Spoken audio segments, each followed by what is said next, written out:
após a prece, nós daremos início ao estudo da noite, faremos a leitura do Evangelho segundo o Espiritismo.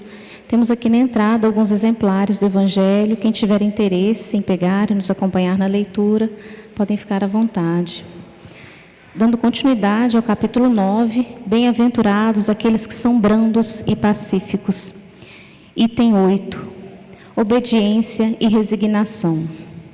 A doutrina de Jesus, em toda parte, a obediência e a resignação, duas virtudes companheiras da doçura, muito ativas, embora os homens as confundam erradamente com a negação do sentimento e da vontade.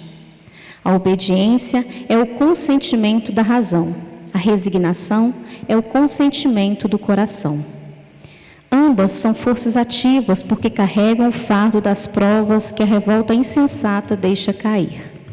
O frouxo não pode ser resignado, assim como o orgulhoso e o egoísta não podem ser obedientes. Jesus foi a encarnação dessas virtudes desprezadas pela antiguidade material. Ele veio no momento em que a sociedade romana pereceria nos desfalecimentos da corrupção. Veio fazer luzir no seio da humanidade abatida os triunfos do sacrifício e da renúncia carnal. Cada época está, assim, marcada com o selo da virtude ou do vício, que a deve salvar ou perder. A virtude da vossa geração é a atividade intelectual. Seu vício é a indiferença moral. Eu digo somente atividade porque o gênio se eleva de repente e descobre sozinho os horizontes que a multidão não verá, senão depois dele, ao passo que a atividade é a reunião dos esforços de todos para atingir um fim menos grandioso, mas que aprova a elevação intelectual de uma época. Submetei-vos ao impulso que viemos dar aos vossos espíritos. Obedecei à grande lei do progresso, que é a palavra da vossa geração. Ai do espírito preguiçoso, daquele que fecha seu entendimento, infeliz, porque nós, que somos os guias da humanidade em marcha, o atingiremos com o chicote e o forçaremos sua vontade rebelde no duplo esforço do freio e da espora. Toda resistência orgulhosa deverá ceder, cedo ou tarde. Mas bem-aventurados os que são brandos, porque prestarão dócil ouvido aos ensinamentos. Lázaro, Paris, 1863. E conosco aqui hoje, para facilitar e também nos auxiliar na reflexão do nosso estudo, nosso querido amigo Vicente Cardoso. A vocês aqui presentes, aos que nos acompanham pelas redes sociais, eu desejo bons estudos e boas reflexões. Uma boa noite para todos. Sejam todos muito bem-vindos a este momento, aos nossos amigos internautas, em qualquer momento em que está na internet, certamente vai ter o contato com esse momento da nossa fala nesta noite. Bem-aventurados os que são brandos e os pacíficos, porque esses possuirão a terra e verão a Deus. Essa temática é muito reconfortante, porque ela nos tranquiliza, de certa forma, quando Jesus promete a todos nós o reino de Deus e que nós possuiremos realmente essa existência terrena por longos tempos. Se nós mantivermos a paz, se nós mantivermos a brandura e a passividade em cada um de nós. O subitem diz respeito à questão da obediência e da resignação. Nós sabemos que Jesus, ele foi a encarnação dessas duas grandes virtudes que, na antiguidade, materialmente falando, desprezava, como ainda desprezamos até hoje, essas grandes virtudes. E Jesus, ele é a representação máxima da brandura, da passividade. Como ele mesmo disse, a minha paz vos deixo, a minha paz vos dou, não vou a dou como o mundo a dá. Quer dizer, a paz que nós a conhecemos é a paz armada.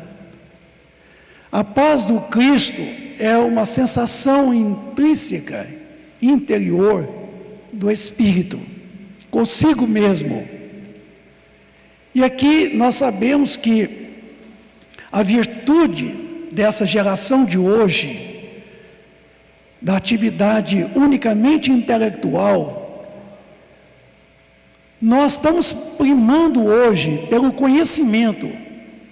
A nossa prioridade hoje não são as virtudes intrínsecas do espírito imortal, mas primamos pelo intelecto, o conhecimento. E o maior vício que nós trazemos em nós mesmos é a indiferença moral. Nós não temos preocupação, hora nenhuma, com as questões morais. Portanto, que essa passagem de Jesus aqui, que diz respeito à obediência e à resignação, são duas palavras muito mal entendidas, compreendidas e praticadas. O que vem a ser a obediência? A obediência é o consentimento da razão. É quando nós concordamos com tudo aquilo que é racional. Isto é obediência. Mas, quando nos é favorecido, quando não é favorecido, normalmente nós somos rebeldes, somos recalcitrantes, somos endurecidos, e com isso recai sobre nós mesmos essa dureza, essa rebeldia, esse endurecimento que nós temos para com as leis divinas. Na pergunta 621, perguntou os espíritos onde estava escrito a lei de Deus. Responderam os próprios espíritos: na consciência. A lei de Deus não está escrita aqui nesse livro.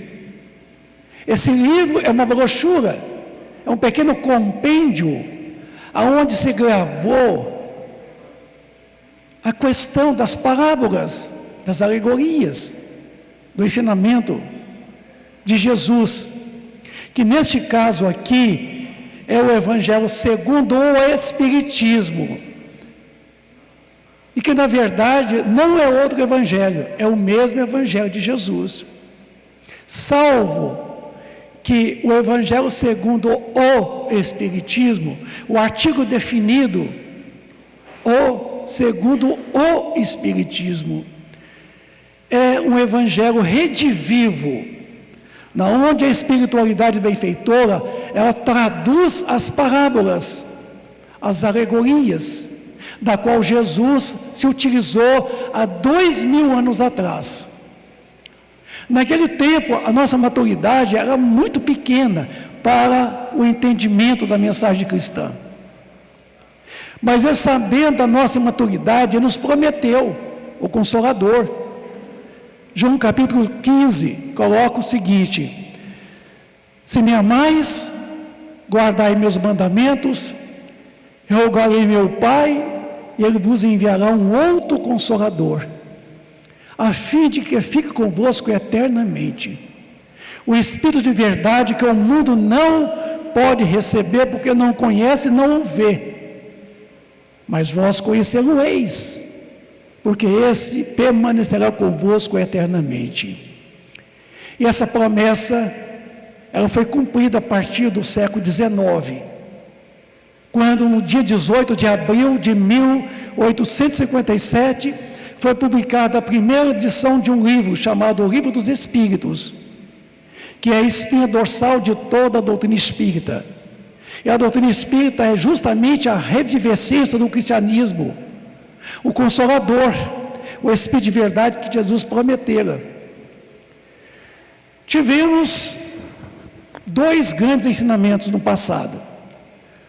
O judaísmo, há 4.000 anos atrás, nascido com Moisés, vindo através de todo o trabalho de Moisés.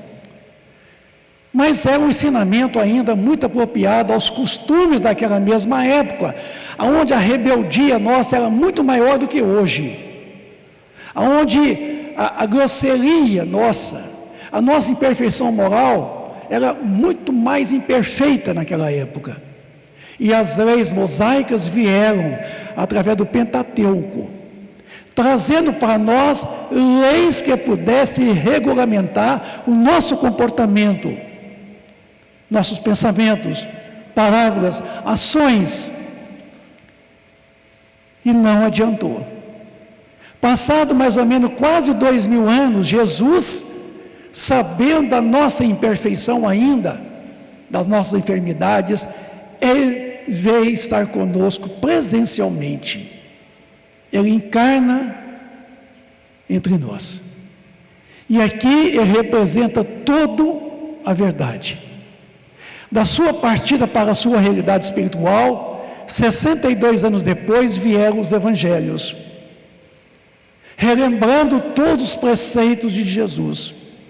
O evangelho, Evangelion, a boa nova. Passaram 2000 anos, nós ainda não entendemos nada de evangelho, menos ainda vivendo o evangelho. Aí, há 168 anos atrás, o marco da doutrina espírita vem relembrar os preceitos de Jesus, porque a doutrina espírita é a revivescência do cristianismo puro, nascido na Palestina de 2000 anos atrás. E aí, a doutrina espírita vem dizer para nós que bem-aventurados são aqueles que são brandos, que traz no seu coração a brandura, a doçura, coisa que nós não tem nada de doçura. Nós somos mais salgados do que doce. Pacíficos, nós não entendemos nada de paz, porque a nossa paz é assim, ó, se ninguém nos incomoda, a gente acha que estamos em paz, mas se qualquer coisa nos contraria, a gente não tem mais paz, a gente fica irônico, raivoso, duro, agressivo, bravo, violento. A humanidade está vivendo essa grande convulsão social. Então, nessa mensagem, a doutrina espírita recapitula, redivive a mensagem de Jesus, dizendo que a obediência é o consentimento da razão, e a resignação é o consentimento do coração. São duas coisas diferentes. Há que entendermos então, traduzindo a questão da obediência primeiro, o que é ética? O que é moral? A moral que a gente tanto fala, inclusive a moral cristã, que não é a moral pelo qual nós entendemos como moralis, lá do latim moralis, regra de bem proceder. A ética é justamente a obediência do que não é obrigatório. A ética. O Evangelho de Jesus, ele é um tratado ético, universal. O Evangelho de Jesus é uma ética em todo o universo, não é somente na Terra.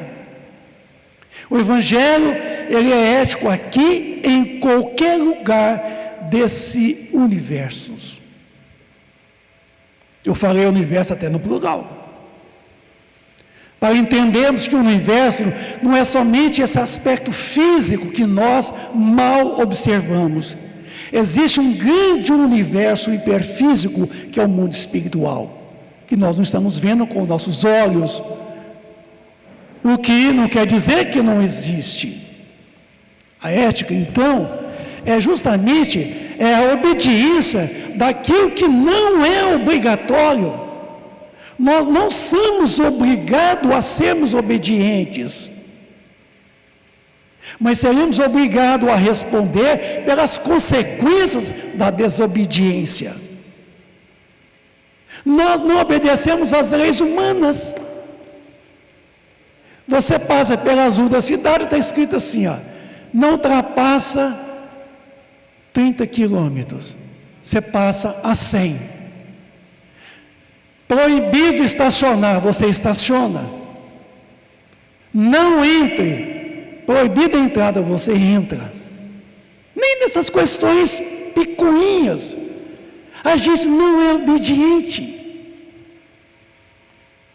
Agora imagine com as leis divinas, que nós não tenhamos sido obedientes, porque a ética, mas é bom e é justo, porque a ética, ela coloca o coletivo sobre o individual, porque a ética, ela não é unicamente individual, ela é um todo. A ética é para todos, ela não tem uma parte para um, outra parte para outro, não, ela é única para todos, é o coletivo em função do individual.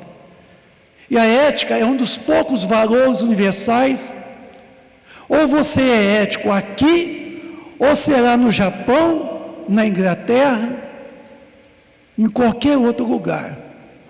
Então, a ética, ela, certamente, ela tem que ser em toda parte, em todo o planeta, em todo o universo. Ela não tem partes. E aí, acontece o seguinte, a questão moral, agora, é diferente. Porque a moral é algo que é certo ou errado, daquele país, independente da sua cultura. Por exemplo, lá na Arábia Saudita, se você tiver muito dinheiro, você do gênero masculino, você pode ter 6 mulheres. Achando bom, né? Aí você aqui no Brasil, você vai ter mais de uma, para você ver as consequências. Aliás, você pode até ter, sem ninguém ficar sabendo. Mas o Código Civil não lhe permite você, certo, ser uma criatura que vive a poligamia. A poligamia, ela não é aceita no Código nosso, Código Civil, e nem a poliandria, que é a mulher que pode ter 5 maridos, como era na África. Aí você fala assim, mas isso é ético? Bom, a ética como ela não tem partes, ela é um todo. A moral, como foi dito aqui, é aquilo que é certo ou que é errado, de acordo com o costume, de acordo com a cultura. Então, a moral lá na Arábia Saudita, lá na África, ela não se compara com a moral aqui no Brasil, no conceito de moral no Brasil. Porque o tratado legal do Código Civil não permite a poligamia e a poliandria. A poliandria diz respeito às mulheres, ter mais de um marido. Lá na África tem culturas que as mulheres têm mais de um. Agora, está errado? Para nós aqui, pode estar errado. Mas na cultura de lá não está errado. Então, a moral é a regra de bem proceder. Regra de bem proceder. Certo ou errado é moral. Se você pergunta se algo é bom ou é mal, é ética. Olha só a diferença.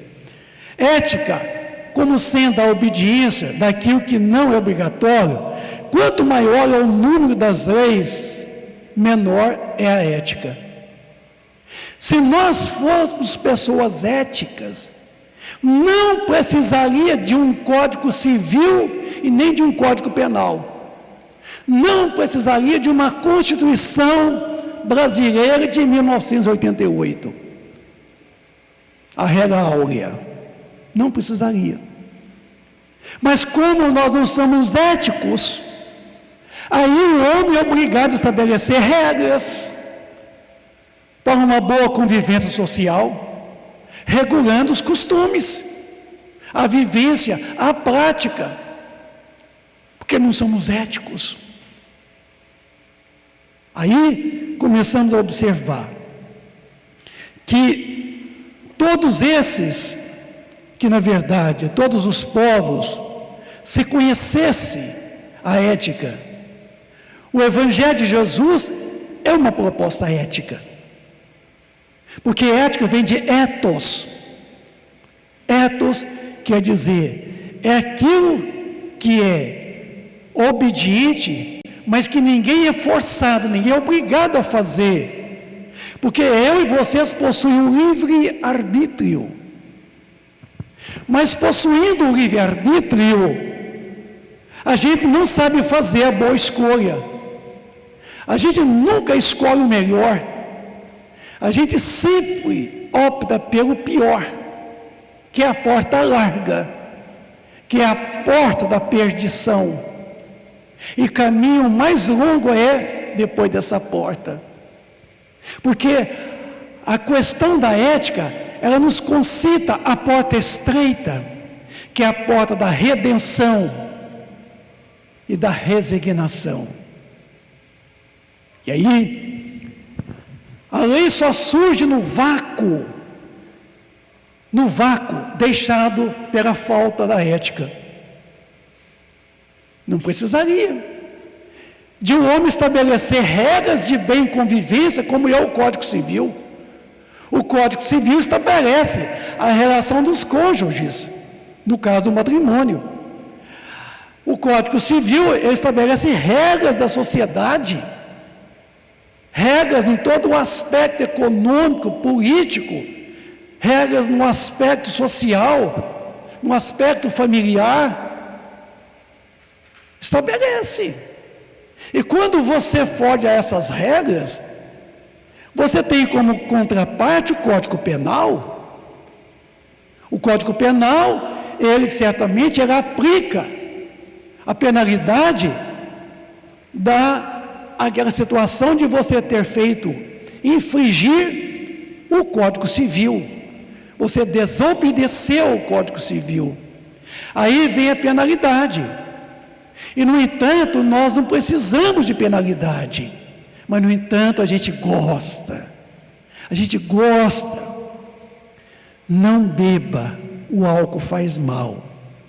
Não fume, a gente fuma.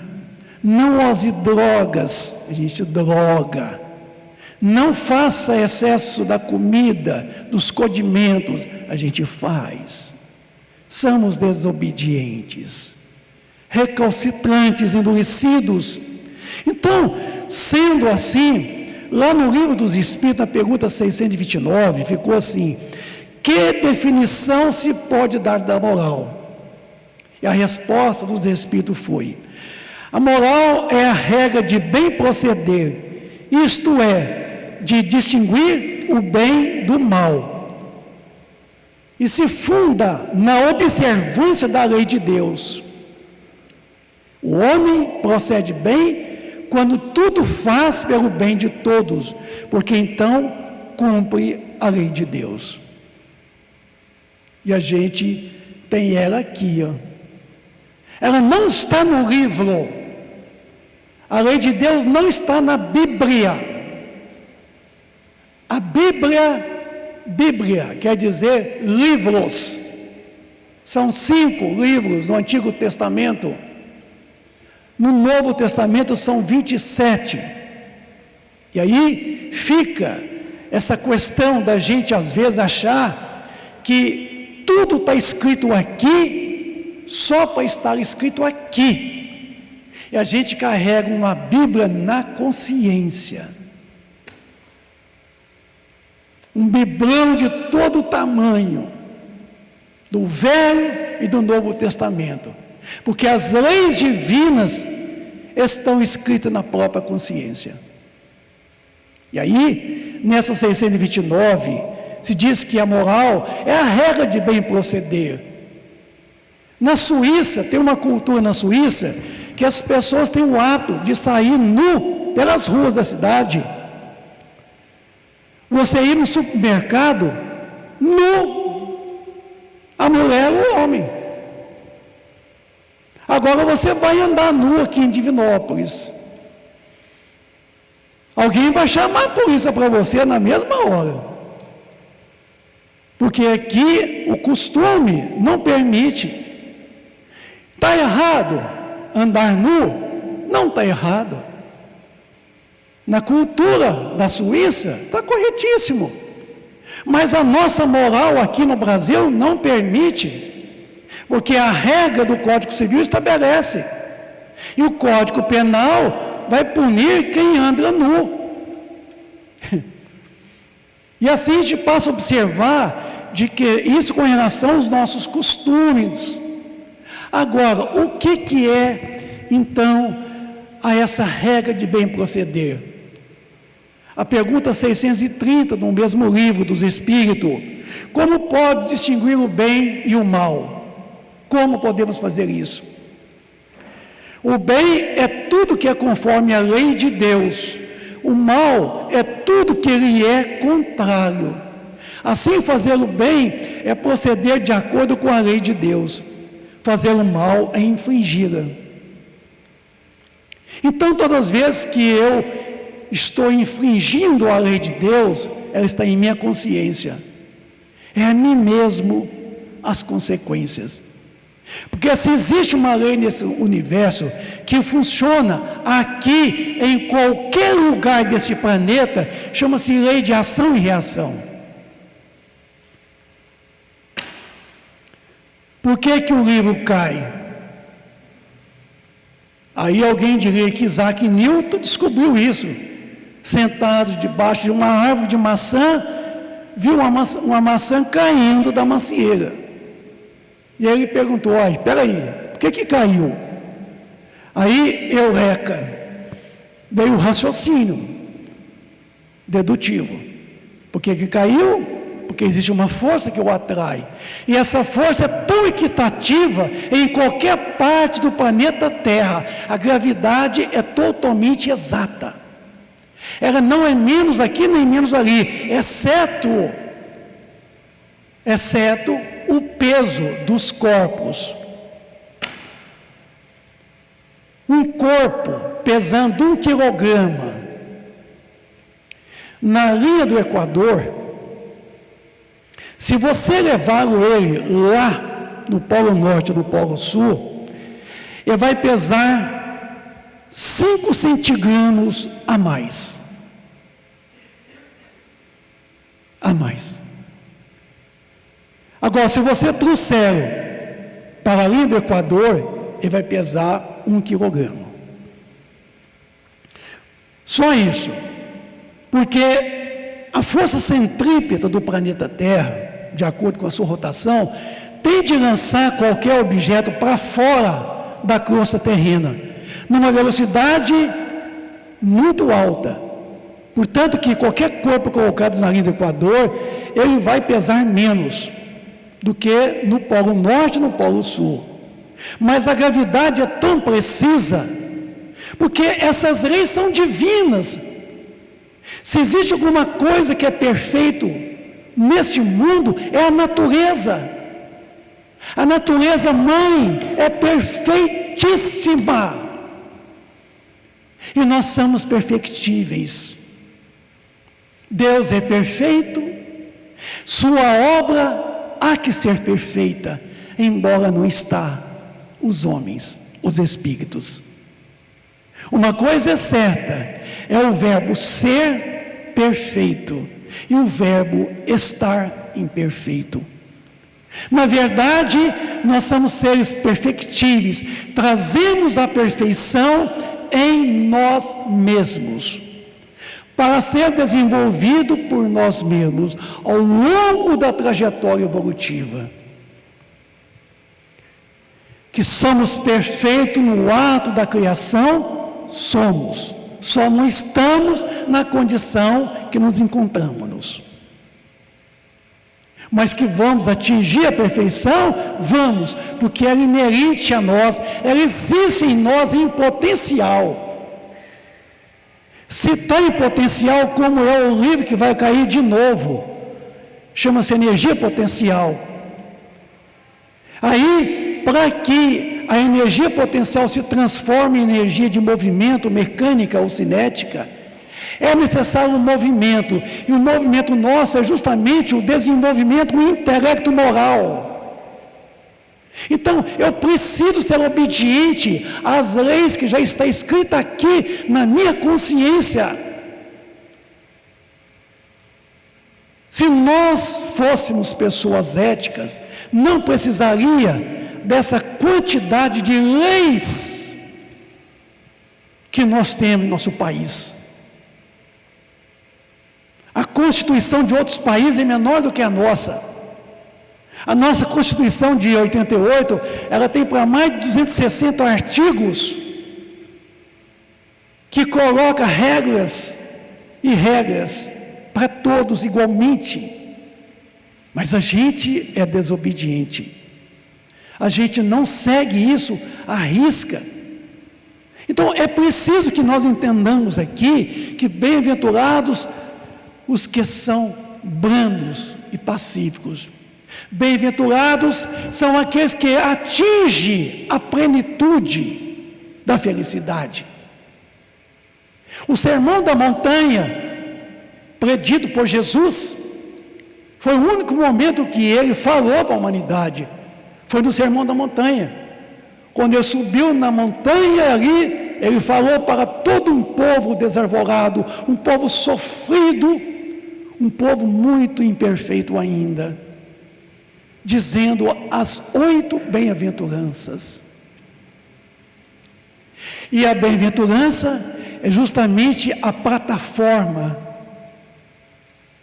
da felicidade permanente, duradoura e eterna. A plenitude da felicidade está se nós vivemos as bem-aventuranças. Dizia Mohandas Gandhi: se os homens perdessem todos os livros sacros, todos os livros religiosos, mas se restasse o sermão da montanha, bastaria. Ele estava certo. Mohandas Gandhi não era religioso. Não era. A sua religião não tinha rótulos. Um homem que ganhou uma guerra contra a Inglaterra, sem levantar uma espada. Ele ganhou uma guerra somente com o silêncio. E, no entanto, foi a maior retratação que representa o grande pacificador, Mohandas Gandhi. Um dos maiores pacificadores que a terra não conheceu, retratando para nós que não precisa levantar a bainha, como levantou Pedro. Então não precisa agir com violência, mas agir com brandura, com passividade, mas vivendo. E aí, quando nós atingimos, estabelecemos então a plenitude da felicidade, felicidade que não está na terra, mas que começa na terra. Aonde está a felicidade? Está quando você vai galgando essa caminhada evolutiva, passo a passo, seguindo as pegadas do Mestre, que é modelo e guia de perfeição, a qual Deus nos ofereceu. Pergunta 625 de O Livro dos Espíritos. Aí a gente vai de grau em grau, subindo nessa grande escalada evolutiva, de espíritos de terceira ordem para a segunda ordem, para a primeira ordem. É a nossa ascensão espiritual. E para tanto, eu preciso de perceber que além da obediência, eu preciso me opinar pela resignação. E o que é a resignação?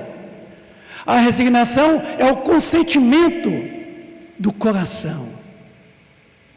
A resignação é você ressignificar as suas atitudes. São novas atitudes. Se as minhas atitudes de hoje contrariam a ética, embora o costume é variável, a regra de bem proceder, a resignação é eu ter novas atitudes. Se as atitudes de ontem me trouxeram consequências desastrosas, porque o Código Penal pune o infrator que cometeu infração contra as leis, a resignação é o consentimento nosso, do coração, e observar que eu preciso mudar a minha vida, porque a moral pelo qual eu estou vivenciando, ela precisa de um modelo, e esse modelo para nós que somos cristãos, é o Evangelho de Jesus, porque para o budista, é a doutrina filosófica de Buda. Agora, Paulo de Tarso, aos Romanos 12, 2, ele deixa muito claro: transformai-vos pela renovação do vosso entendimento. Ele não falou transformai-vos pela renovação do meu entendimento. Ele falou na segunda pessoa, ele devolveu para mim e para todos vocês: transformai-vos pela renovação é do vosso entendimento. Não importa o entendimento, o mais importante é a transformação. E eu preciso me resignar, eu preciso ressignificar, dar novo signo, novo comportamento, uma nova moral na minha vida. Se os meus costumes é de alcoolizar, é do tabagismo, é da drogadição, é da poligamia, da poliandria, que eu mude, que eu consiga fazer ressignificando as minhas atitudes em novas atitudes, em novos comportamentos. Aí sim, obedientes e resignados, bem-aventurados os que são brandos e pacíficos, porque verão a Deus e possuirão o reino dos céus. Para terminar, uma mensagem a todos vocês, amigos do Ideal Espírita. Eu pedi força e Deus me deu dificuldades para me fortalecer. Eu pedi sabedoria e força e Deus me deu problemas para resolver. Eu pedi prosperidade e Deus me deu cérebro e músculos para trabalhar. Eu pedi coragem a Deus, Ele me deu obstáculos para superar. Eu pedi a Deus amor, e Ele me deu pessoas com problemas para ajudar. Eu pedi favores a Deus, Ele me deu somente oportunidades. Não recebo o que eu peço. Deus me dá o que eu preciso, o que eu mereço. Quando nós pedimos favores, nós não sabíamos que Deus nos daria somente as oportunidades de podermos fazer o bem, de praticar o amor. E seja certo que a felicidade de nossas vidas não pode vir de fora, só pode vir de dentro. Ninguém é feliz se não improvisar a felicidade do outro. Você só poderá encontrar a felicidade quando souber fazê-la nascer dentro do seu próprio coração. Quando aprender a ajudar a todos, indistintamente com as suas ações, suas palavras e seus sentimentos elevados. A todos vocês, muita paz, muita luz, muito amor na vida de cada um. Obrigado.